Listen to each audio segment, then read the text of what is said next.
ese wa musore we, ese wa mukobwa we, ese wa mujene we, ufite umwanya wo kurisoma? Ese ufite umwanya wo kurisoma? Telefone yawe ibamo Bibiliya, hanyuma ikabamo n'ibindi, YouTube. Kubera ibintu birimo, abantu bayubikamo umutwe, bakayubikamo amaso, bakareba, bakagira gute, bikagaburira ubwongo. Umuntu akagenda akazezengera, akagenda agasinda, ijambo ry'Imana rikamukamukamo, amasengesho akamukamukamo, ibihe byiza bikamukamukamo. Hari n'igihe ahingukira ku bindi bidafite gahunda, ugasanga abantu barazezenge bibera muri ibyo ngibyo. Ariko mureke ubwonko bwacu, ibitekerezo byacu, imigambi yacu, umutima wacu, imibereho yacu, tubigaburire ijambo ry'Imana. Imana iduhana umugisha. Ndagira ngo dusome ijambo ry'Imana, turakoresha iminota mike kugira ngo dusoze gahunda hakiri kare. Reka dusome n'ubundi mu rwandiko Pawulo yandikiye Tito, ni insanganyamatsiko mufite.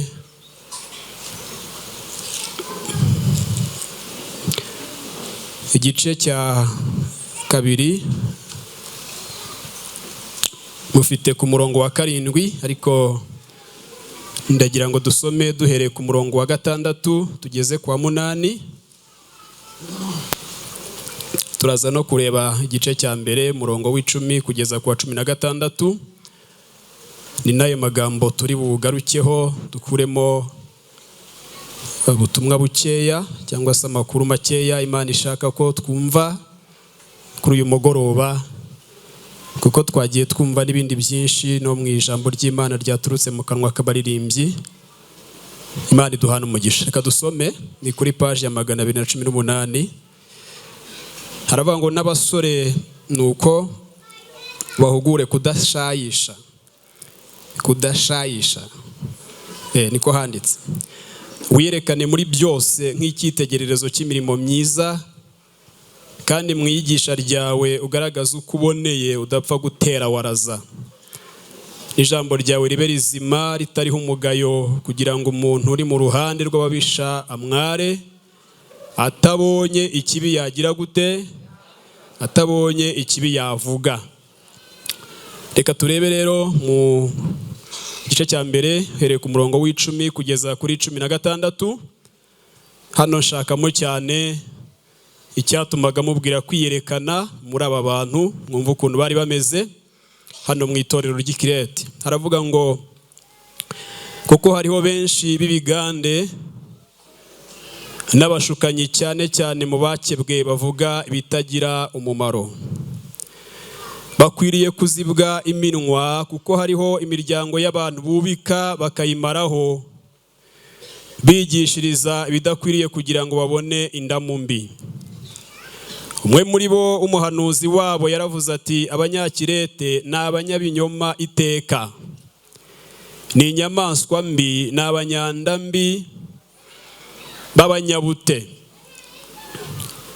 Uko guhamya ni uko ukuri. Icyo gituma ukwiriye kubacyaha cyane, kugira ngo babe bazima mu byo kwizera, batita ku migani y'ibinyoma y'Abayuda n'amategeko y'abantu, batera umugongo ukuri. Byose bibonereye ababoneye, nyamara nta kibonereye abanduye batizera, ahubwo bononekaye ubwenge n'imitima yabo. 16 haravuga ngo bavuga yuko bazi Imana, ariko bayihakanisha ibyo bakora. Bene abo nabo kwangwa urunuka, ni abatumvira Imana, no ku mirimo myiza yose ntacyo bamaze. Reka uyu murongo ngusubiremo wa 16. Bavuga yuko bazi Imana, ariko bayihakanisha ibyo bakora. Bene abo nabo kwangwa urunuka, ni abatumvira Imana, no ku mirimo myiza yose ntacyo bagize gute, ntacyo bamaze. Harimo amagambo menshi muri iyi baruwa cyangwa muri uru rwandiko Pawulo yandikiye Tito, ntago yose twayajyamo kugira ngo tuyasesengure mu mwanya mutoya, ariko harimo ubutunzi bwinshi cyane ndetse ugaragaza neza uko itorero ry'Ikirete ryari rimeze. Hanyuma kuri ino nsanganyamatsiko ivuga ngo wiyerekane muri byose nk'icyitegererezo cy'imirimo myiza, ni Pawulo nyine umwanditsi wanditse urwandiko ariko yandikira Tito nk'uko tubibonye mu ijambo ry'Imana. Hanyuma Tito uyu nguyu yari akiri mutoya, yari umusore wenda mu kigero cy'aba ngaba bene data baduteguriye kino giterane, abasore n'abakobwa. Nawe yari urubyiruko ariko agira umugisha ukomeye cyane wo guhabwa izi nshingano zitari zoroshye naka kugira ngo ashumbe itorero ry'ahangaha Ikirete. Hanyuma ikindi gikomeye cyane, uyu Tito ntago yari umuyuda, ntago yari yarazamukiye mu bayuda, ahubwo yari umunyamahanga w'umugiriki, ahinduka umukristo wubaha Imana, ahinduka umunyetorero ariko ari umugiriki. Hanyuma rero niba mubyumvise neza, ikindi gikomeye cyane, itorero ry'Ikirete ryari rigoye. Ese muranyumva?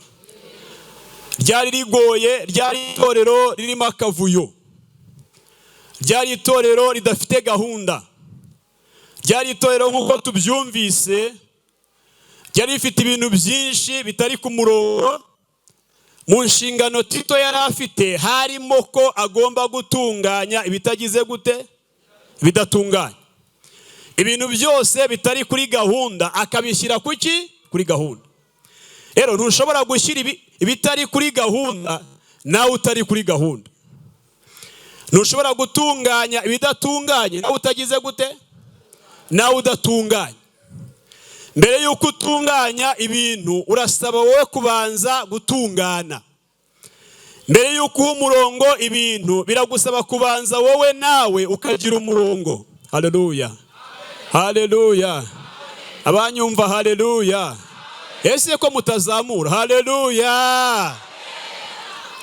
Kugira ngo ushyire ibintu ku murongo, ushyire ibintu kuri gahunda, utunganye ibintu, biragusaba wowe ubwawe kubanza kujya kuri gahunda, ukabanza ugatungana, ukabanza ukagira umurongo, ukabanza ukagira icyerekezo, ku buryo umuntu nakwitegereza ari bubone uboneye, umeze neza nta kibazo, uri bumubere urugero rwiza akakwigana kugira ngo nawe agire ibyatunganye.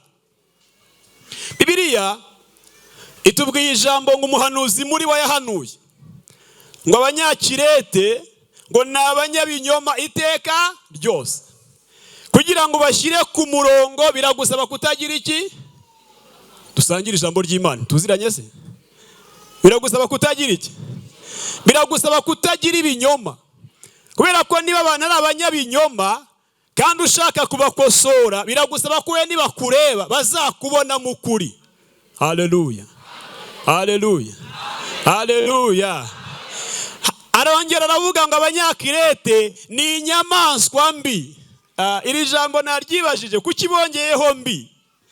Nuko hari inyamaswa z'inyamahoro, hari inyamaswa nziza, hari inyamaswa zidafite icyo zitwaye, ku buryo uzigereranyije n'umuntu yaba yumva nta kibazo.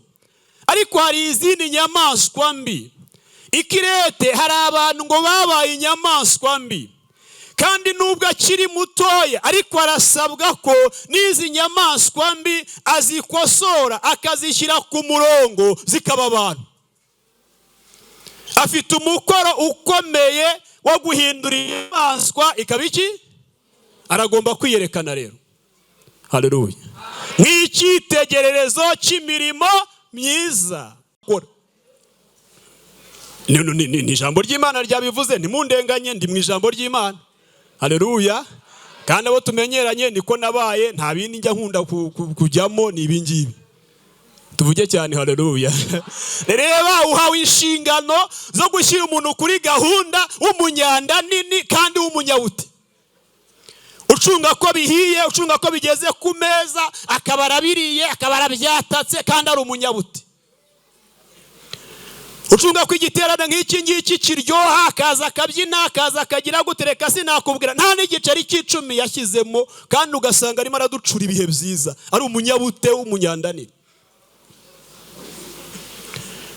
gutunga gusa ko ibintu biryoshye akabyiyitirira kandi atabigizemo uruhare. Hanyuma uhawe inshingano zo gushyira abantu ku murongo. Ntabwo byari byoroshye. Icyo cyatumye amubwira ngo wiyerekane nk'icyitegererezo cy'imirimo myiza, ariko muri bingahe? Muri byose. Oh haleluya. Abanyumva haleluya.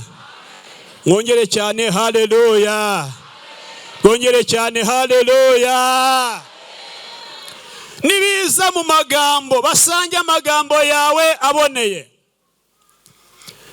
Nibiza mu bigendanye no kurya no kunywa basanga urya neza unywa neza, nta gucuranwa, nta guri igisambo.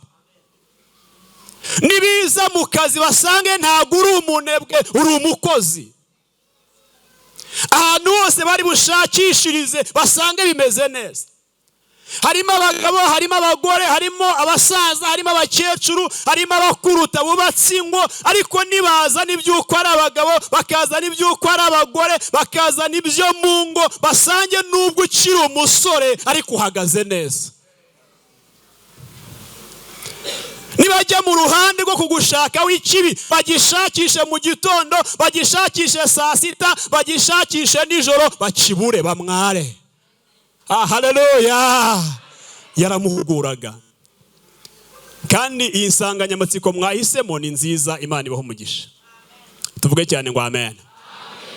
Reka mve gatoya hangaha kuri aya makuru, ni menshi ntago nabijyamo cyane. Ariko iri jambo kwiyerekana muri byose nk'icyitegererezo cy'imirimo myiza, nabonyemo ubundi busobanuro bwa mbere.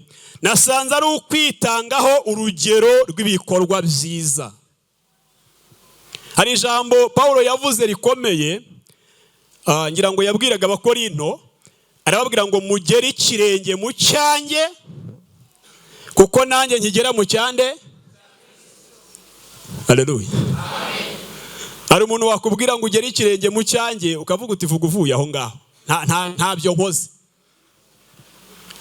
Ariko Paulo yarabitinyukaga akabwira itorero ngo mugere ikirenge mu cyanjye, kubera ko azi neza ko barakigera muke ariko nawe arakigera mu cya Kristo.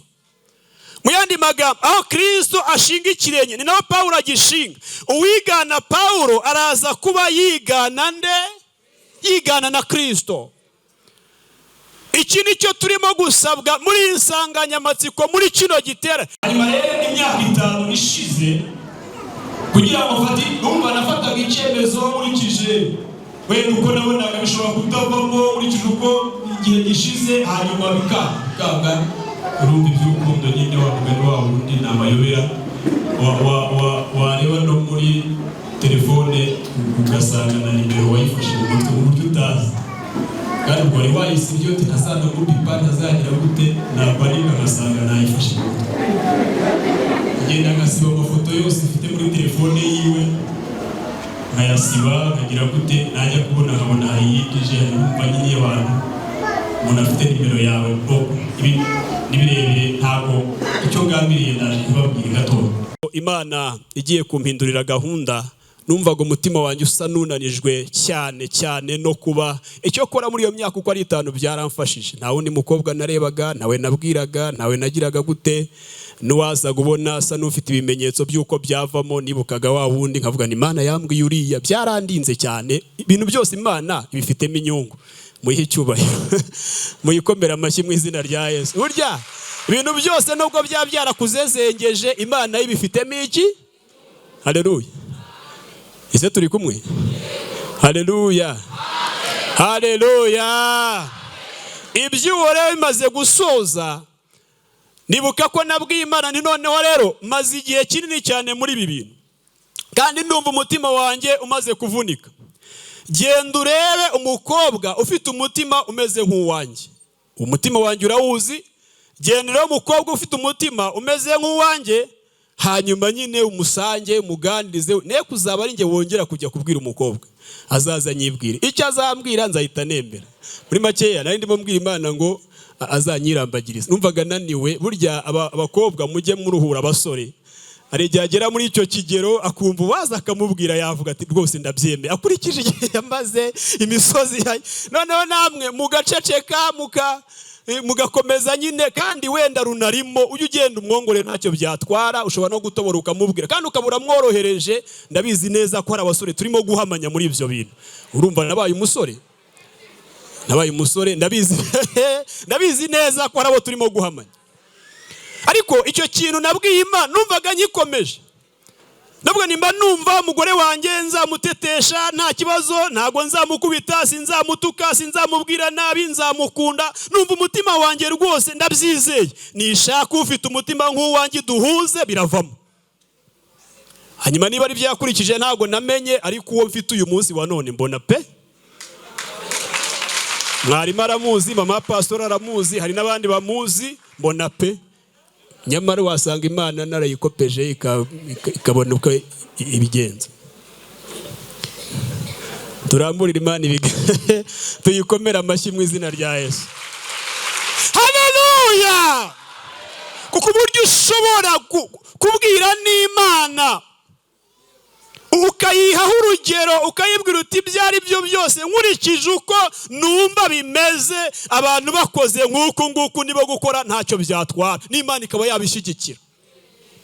Mwiyerekane kandi muri bingahe? Muri byose. Ntabwo ari mu rusengero gusa. Ari igihe abantu ba mu rusengero wabareba ukaba wakwibeshya ko ari abamarayika, ariko hanze hariya hariya ku Muhima hari amahugurwa twateguriye abantu bamwe na bamwe babwiriza ijambo ry'Imana. Hanyuma turi mu gihe barimo gukora, tubyita ngo nimenyerezwa. Mu gitondo muri Nibature barazinduka, twabakoreye orere. Hanyuma rero hari umuntu yabonye ku rubuga aravuga ati uyu muntu musibe aca mu gikaratu uyu musibe. Hanyuma nanjye ndamwandikira nise musibe ati mu isoko abantu bose ntawe umuvuga neza. Ati nanjye ejo bundi nari mwibereye, hari umuntu yarahitanye bararwanye biteye ubwoba. Ati ngayibaza uwo muntu ahagaze imbere y'iteraniro akabwiriza abantu baraho mu isoko bakamubona. Nta kindi nakoze, urumva niyo haje ibintu bisa n'ibihuha duhita dufatiraho kugira tutica ubutumwa tugakurikirana nyuma. Nahise musiba. Hanyuma nyine urumva ambaza uko byagenze, musobanurira ko numvise ibintu by'amagambo, mbwira ko ntakagombye kubyitaho. Navuga no yahumura wigira ikibazo, reka tubanze dukurikirana ibyawe. Ariko aho buvuyeho niba ari urubuga rw'abantu barimo kwitoza kuvuga ijambo ry'Imana, nta mpamvu yo kugira ngo babe bafite ibizinga. Mwiyerekane muri byose. Hariya mu masoko, hariya mu kazi, hariya mwiyerekane muri bingahe? Tuvuge ngo amen.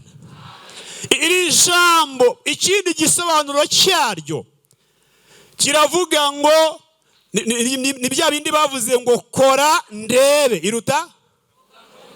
Mwabonye ko hari abantu bazi kuvuga? Mwarabibonye? Hari abantu bazi kuvuga, wamubona avuga ukagira ngo ni umuntu. Wareba ukuntu yitaka, wareba ukuntu yivuga. Nibutsa akantu kamwe ahantu hamwe ku ishuri. Umwe mu bayobozi bari b'abanyeshuri yari yaratowe. Hanyuma manda yabirangiye twongera kugira indi gahunda yo kugira ngo habeho amatora nyine y'abayobozi b'abanyeshuri. Hanyuma mu kwiyamamaza kwabo, wa wundi wari waratowe ashaka kugira ngo nyine agaruke muri wa mwanya, mu bintu yavuze kuri manda ye yakoze, yashyizemo ibikombe ikigo cyari cyaraguze. Aravuga ngo kuri manda yanjye ngo murabizi ko twabazaniye ibikombe ngo twese tunyweramo. Arabyitira kandi byaraguzwe n'ikigo. Hari abantu baba bazi kuvuga n'ibyakozwe bunaka akabikusanya akabizana rwose. Igeze guhura n'umuntu rimwe hariya Nyabugogo, ni umuvugabutumwa hano muri Kigali ndamuzi. Aramamagara arambwira ati dore ibiterane nakoresha. Yari afite za fishe, buri giterane na korari ahagaze imbere afite mikoro kwa kundi mutumanika. hanyuma nyerekamo igiterane kimwe, ninjye wari warajyanye na korali hariya Kamuhoza Jehova Yiri. Ntabwo mpavuze nubwo iyo nayivuze. Tujyana mu ivugabutumwa muri icyo giterane, ndabyibuka n'undi muvugabutumwa witwa Sitani wo mu majyaruguru, niba atari mu za Muhono nyirango ahari. Muri icyo giterane nitwe babiri, nta nubwo yigeze ahagera. Ni ku ijambo ryo kugira ngo twiyerekane muri bingahe nk'icyitegerezo cy'imirimo myiza, twiga ijambo ry'Imana. Mukanya turasenga Imana nta kibazo. Tuvuge cyane haleluya. Tuvuge cyane haleluya. Arangije azana izo afishe, mbona na cya giterane twari matarahari. Arambwira ati dore n'iki gihe twari Nyamasheke muri paruwasi ni ntuyuse niwo wati ati ni jewe, kandi koko yari we afite na mikrofone hamwe n'iyo korali. Inamatariki naya anyereka amatariki, nsanga niya yandi twari turiyo. Hari abantu bazi kuvuga monsheri, hari abantu bazi kuzana n'ibihamya, hari abantu bazi, none se umuntu naza akagushushanya akagukura mu rusengero akakujyana hanze. Dufite abantu bavuye mu rusengero bagiye hanze hariya ngo bari mu bintu niba ngo ari iby'ubuntu ngo by'iki, abantu bakagenda bakarindagira, bwacye bagatangira kurwara abadayimoni, bakazagaruka barazezengeye, baratwawe n'abantu bafite amagambo nk'ayo, bafite uturimi dusize umunyu, bafite utugambo turyohereye, ariko wareba gusa ukagira ngo ni umutiba uri mu buki, kandi inzuki zarabunyoye kera. Ukamukurikira ugira ngo uzarya ubuki, wageramo ugasanga zagize gute?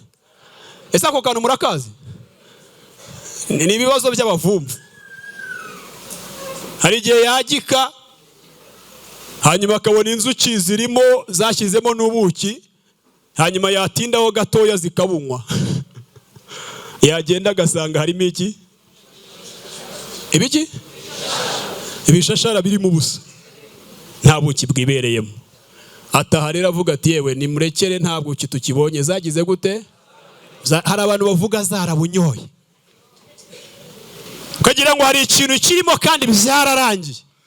Ariko kora mu kiganza cya mugenzi wawe mugutumeho.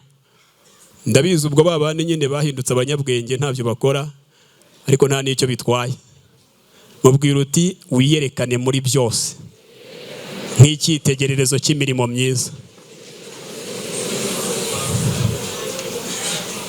Tugire gutya twese, tuvuge cyane cyane haleluya. Mwese ni muyitere haleluya. Kabiri gatatu. Kabiri gatatu. Mwiyerekane muri bingahe? Muri byose. Uburi umusore, ariko abantu nibakureba babona utandukanye n'abandi, ku buryo n'abasaza n'abakecuru bashobora kuza kukugisha inama. Nuko tutasomye ngo ducukumbura iki gice cyose cyangwa se uru rwandiko rwose. Hari nawe yamubwiraga guhugura abasaza, akamubwira guhugura abakecuru, akamubwira guhugura abagabo, akamubwira guhugura abapfakazi, kandi ari hari umusore. Umva icyo cyizere. Ariko we n'abagenzi bawe mungana bakugendera kure. Yerekane muri byose. Birota mikeya, reka mbabwire ibintu nka bitatu niba bikunda, ariko tutanabigejejeho nta kibazo. Ndabizi ubutumwa bwamaze kumvikana. Nabura byadushoboza ni byinshi, ariko reka nabura. Ikintu cya mbere, soma ijambo ry'Imana, navuze ngo donc ibyadushoboza kwiyerekana nk'icyitegererezo cy'imirimo myiza. Icya mbere ni ugutungwa n'ijambo ry'Imana. Mvuze ngo iki? Mu yandi magambo ni ugukomeza ijambo ry'iki? Ijambo ry'Imana. Tuvuge ngo amen. Dusome ijambo ry'Imana kugira ngo bidufashe kwihuta mu gutegeka kwa kabiri. Harimo ijambo nakunze cyane. Gutegeka kwa kabiri igice cya 8. Wenda reka duhere ku murongo wa 3 kubera igihe. Hano Mose Imana yari irimo kumubwira gusubirira mu rubyiruko rw'Abisirayeli bari mu butayu, amategeko yayo yagiye haba ababyeyi babo. Hano rero mu gice cya 8 umurongo wa 3 haravuga ngo nuko yagucishije bugufi ikundira ko wicwa n'inzara, ikugaburira manu wari utazi na ba sekuruza banyu batigeze kumenya, kugira ngo ikumenyeshe yuko umuntu adatungwa n'umutsima gusa, ahubwo yuko amagambo yose ava mu kanwa k'Uwiteka ari yamutunga. Imyenda yawe ntiyagusaziragaho kandi ikirenge cyawe nticyabyimbaga. Muri iyo myaka uko ari 40, emeza umutima wawe yuko Uwiteka Imana yawe iguhanisha ibihano nk'uko umuntu ahana umwana we. Ujye witondera amategeko y'Uwiteka Imana yawe, ugende mu nzira ikuyoboye, uyigire gute? Uyubahe. Twasoma kuri iri jambo, ariko reka tugarukire hano. Mose Imana imusabye kwicaza urubyiruko rw'Abisirayeli kugira ngo arwibutse amategeko Imana yategetse ababyeyi. Ahangaha rero Imana ivuze ijambo rikomeye, ivuga uburyo yabacishije bugufi kandi ikabanyuza mu butayu, ariko ivuga ikintu yari igambiriye, ngo yari igambiriye kubamenyesha ko umuntu adatungwa n'umutsima gusa, ahubwo ko n'amagambo ava mu kanwa k'Imana amutunga. Tuvuge ngo amen. Tuvuge ngo amen. Abantu bose mu buzima bwabo, cyane ko ari byo bibatunze, bakunda kurya, dukunda kurya, kandi iyo turiye tubaho, si byose? Utariye wagira gute? Wapfa. Ariko nubwo turya kandi rwose twarya bikadutunga, twarya tukabaho, ntago umuntu atungwa n'ibyo kurya gusa, ahubwo atungwa n'amagambo ava mu kanwa k'Imana.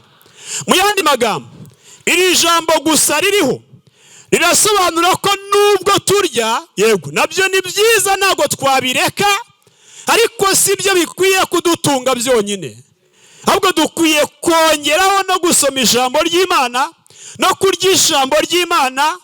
Iyo tuvuze gutungwa n'ijambo ry'Imana cyangwa kurya ijambo ry'Imana, mu yandi magambo ni ugushyira mu bikorwa ijambo ry'iki?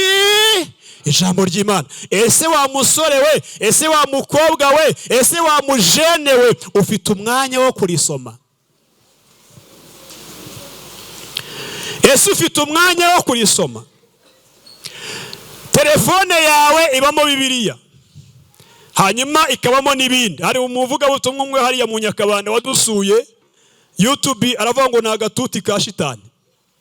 YouTube kubera ibintu birimo, abantu bayubikamo umutwe, bakayubikamo amaso, bakareba, bakagira gute, bikagaburira ubwongo, umuntu akagenda akazezengera, akagenda agasinda, ijambo ry'Imana rikamukamukamo, amasengesho akamukamukamo, ibihe byiza bikamukamukamo. Hari n'igihe ahingukira ku bindi bidafite gahunda, ugasanga abantu barazezenge bibera muri ibyo ngibyo. Ariko mureke ubwonko bwacu, ibitekerezo byacu, imigambi yacu, umutima wacu, imibereho yacu, tubigaburira ijambo ry'Imana. Oh haleluya, oh haleluya. Tubigaburira ibyanditswe byera. Yesu yavuze ko umuntu wumva ijambo ry'Imana akarikomeza, muri Matayo 7 yaravuze ngo ameze nk'umwubatsi munyabwenge wagiye kubaka inzu ye, ngo ashaka fondasiyo ku rutare. Amaze kubaka, amaze kuyuzuza, imvura iragwa, imivu iratemba, imiyaga irahuha. Ibyo ni ibigeragezo, ni intambara, ni akaga, ni amakuba, ni ibintu duhura nabyo bitandukanye, ngo byose byikubita kuri iyo nzu, ngo ntiyagwa kuko yari ishinzwe ku rutare. Komera Imana amashyi mu izina rya Yesu. Yari ishinzwe kuki? Yari ishinzwe ku rutare. Imvura n'imivu n'imiyaga bisobanuye byinshi. None suzi ko waba uri n'umusore ugeze mu gihe rwose ubona ukeneye ababyeyi bakagukurwaho. None suzi ko waba rwose uri mu ishuri wiga bimeze neza, ugacikisha bikanga. Hari igihe abantu bajya banyagirwa, abantu baranyagirwa, ubwo se ngewe wakunze umukobwa imyaka 5 igashira, hanyuma nyuma kanyanga sinanyagiwe. Ni no kubivuga gutya biraruhura nyine, hari ubwo hari uvuze ati afite igikomere, ariko nyine uraruhuka. Abantu bajye banyagirwa hano munsi y'ijuru, imvura iragwa kandi ntabwo uzayibuza kugwa. Hano munsi y'ijuru imivu iratemba, imiyaga irahuha, ariko reka mbamenere ibanga, uwari ijambo ry'Imana, uwakomeje ijambo ry'Imana, uwabaye haleluya, uwabaye mu ijambo ry'Imana, bizagwa bizahita. Nibimara gutambuka inzu isigara ihagaze. Nyuma naramaze kubaka urugo, twarahuye turaganira, mutekerereza kuko yari yageze abanye mu mwanya wo kubana na mugana, mutekerereza bya bindi byose, arabati ati ibyo bintu si uba warabimbwiye neza, kuko numva byari bifite gahunda, kandi narakubuze. Uyu munsi ntabwo ari ibyo umuntu yakwirata, ariko uyu munsi wa none ubuzima mbayemo n'ubwo abayemo biratandukanye. Ariko hari igihe ujya unyagirwa, kandi iyo umuntu arimo kunyagirwa agira ngo ntago yahita. Ndabareba nkabona mutaranyagirwa. Iyo umuntu arimo abantu babaye mu byaro, hari igihe waguragiye nk'ihene ku gasozi, imvura ikamanuka n'umuyaga n'ibyatsi n'inkuba n'ibiki byose, ku buryo ujya no mu gihuru ukanyagirirwamo, ukumva ntishobora guhita, ukamira nyeri ariko igihe cyagera ukabona irahise. Ni ukuri kose, rimwe na rimwe n'akazuba kagahita kava, ni ukuri ukumuka. Reka nkuhanurire mubwize ukuri, nubwo wanyagirwa bwose nta mvura idahita, igihe kizagera uzumuka.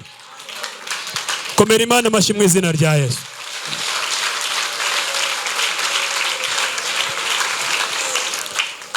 Uzi ukuntu bigenze? Mureke dusenge Imana. Mureke dusenge Imana, singe wazanye ibi, nabyo ni imvura. Mureke tunyagire.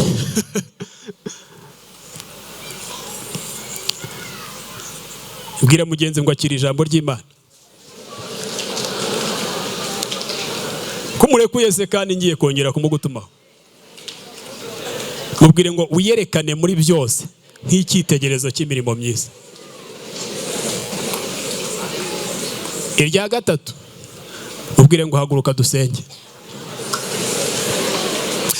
Tetero kere beti anisa ranata yararabano fete. Tetoke enene handove.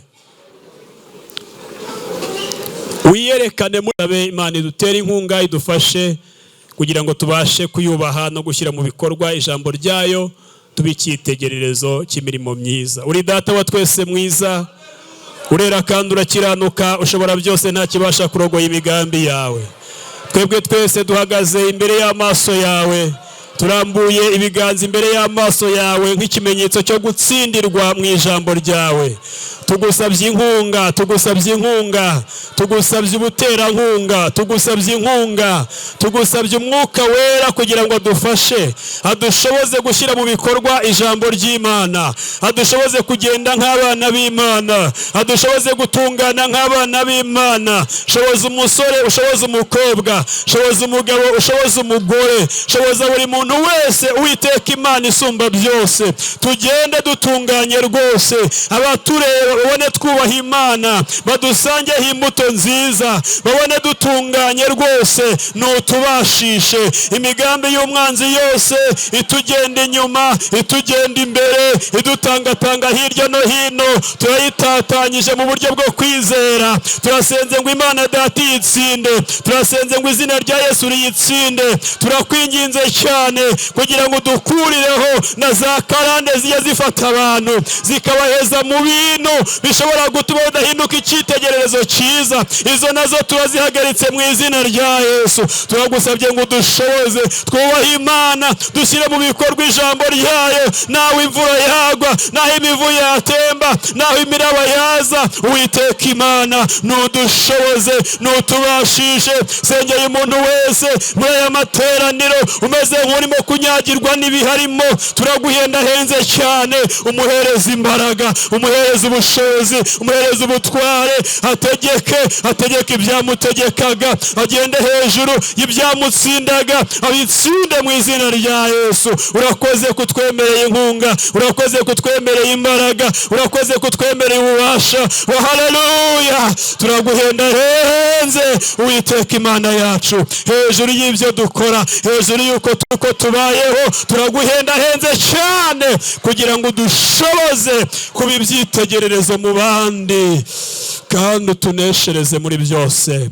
Ugize neza ko wumvise gusenga kwacu, tugukomeye amashyi tugushimira ijambo ryawe. Aya mashyi ni ayawe, izi mpundu ni izawe Uwiteka Imana yacu. Uyu munsi wa none tunejejwe n'ijambo ryawe, kandi ukomeze kubana natwe muri byose. Muri kino giterane uzakomeze gufasha bene data kuzageza ku musozo wacyo. Tubibwiye Imana Data mu izina rya Yesu Kristo umwami wacu.